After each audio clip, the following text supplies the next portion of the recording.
கஞ்சா புகையழுத்து புடுக்காடு குதியமிட்டு அழுகிய பிணம் தின்று அகங்காரமாய் சிரிக்கிறார்கள் அம்மணக்குண்டி அகோரிகள். நிர்வாணம் புனிதமென்று அடக்கமாய் வாய்மூடி அருள் வேண்டி நிற்கிறார்கள் குடுக்கையனும் ஜகஜால நடிகனும். நாடாளும் நாதாரிகளுக்கு நாகரிகம் கற்றுத்தர சாமியார்கள் நாடாளுமன்றம் ஆடையின்றி கூடியது. அஜெண்டா போட்டு அறிவிக்கிறது இந்தியா இந்து நாடு. அம்பேத்கர் ஆக்கி தந்த அரசியல் சாசனத்தை தினமொன்றாய் ஒழிக்கிறார்கள் ஜெய் ஸ்ரீராம் உச்சாடனத்தோடு. அயோத்தியை அகழ்ந்த அதே கடப்பாறையோடு திருப்பரங்குன்றத்தில்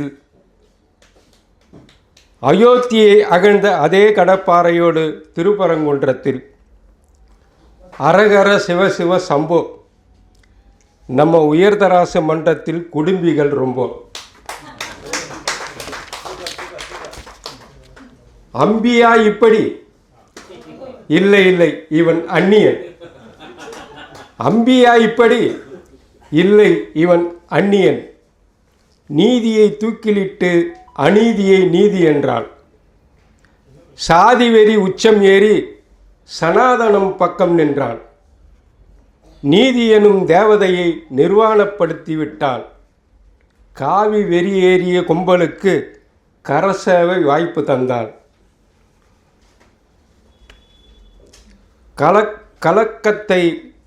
கலங்கத்தை சட்டம் என்று கலங்காமல் தீர்ப்பு சொன்னான்.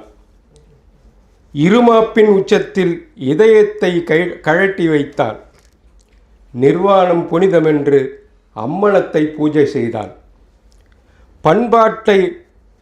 பண்பாட்டு பழக்கங்களை பாழ்படுத்த துணிந்து விட்டான். குசுவிட்டாம் பூச்சியெல்லாம் குன்றத்திலே கூடி நின்று கூச்சலிட்டு திரிகிறது. சபரிமலையில் ஜோதி தெரியும். திருவண்ணாமலையில் தீபம் எரியும். சங்கிகளில் சாம்ராஜ்யத்தில் வன்புணர்ந்த பிணங்கள் எரியும். அரகர சிவசிவ சம்போ. நம்ம உயர்தராச மன்றத்தில் குடும்பிகள் ரொம்ப. வணக்கம். கோவில்களில் என்றுமே அருளே ஊற்றெடுக்கிறது. புத்தாண்டில் அள்ளிச் செல்ல கவிபக்தர்கள் நாம். மீண்டும் கொல்லப்பட்டார் தேசத்தந்தை. 100 நாள் வேலை திட்டத்திற்கு காந்தியின் பெயர் நீக்கம். பிரியாணி சலித்து போன அல்லாஹ் தயிர் சாதத்திற்கு மாறிக்கொண்டார்.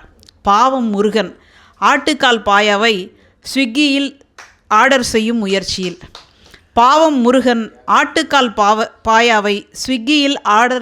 முயற்சியில் விடிந்தும் விடியாமலும் ஆட்டோக்களில் பயணம் செய்யும்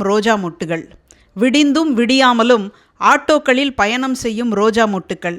பள்ளிக்கு செல்லும் குழந்தைகள். தொலைந்து போகாமல் இருப்பதற்காக கைப்பிடிக்கிறேன். கைப்பிடித்ததாலேயே தொலைந்து போகிறேன். தூய்மைக்கு உத்தரவாதம். பாலியல் குற்றவாளிகளுக்கு பாசிச சலவை இயந்திரம். கரு இருக்கும் ஊர் கல்லறையாகி போனது. தற்குறி தலைவன் வருகை. அடுத்த சுற்றில் சந்திப்போம். அவளது கண்களில் கசிகின்ற காதலை நக்கி சுவைக்கிறேன். சில நேரம் பூனை போல, சில நேரம் சிங்கம் போல. அடுத்த ஹைக்கு. மண்ணை சூடி இருக்கிறாள் சித்தாள் மண் வாசனை. இன்னொரு கண் நிறையும் வானத்தை களவாடி கொண்டிருக்கும் நகரத்து கட்டிடங்கள். ஒதுங்குகிறது மழையில் சாலை ஓரமாய் மழை நீர். வைக்க விடவா வைத்து கொள்ளவா தலையில் கை. அடுத்து சொல்லுங்க எஜமா, நீங்கள் முறைக்கும் பொழுது திருப்பி முறைக்க முடியாதென்றால் தேவையற்றது தானே நீங்கள் சிரிக்கும் பொழுது பதிலுக்கு சிரிப்பது. நன்றி.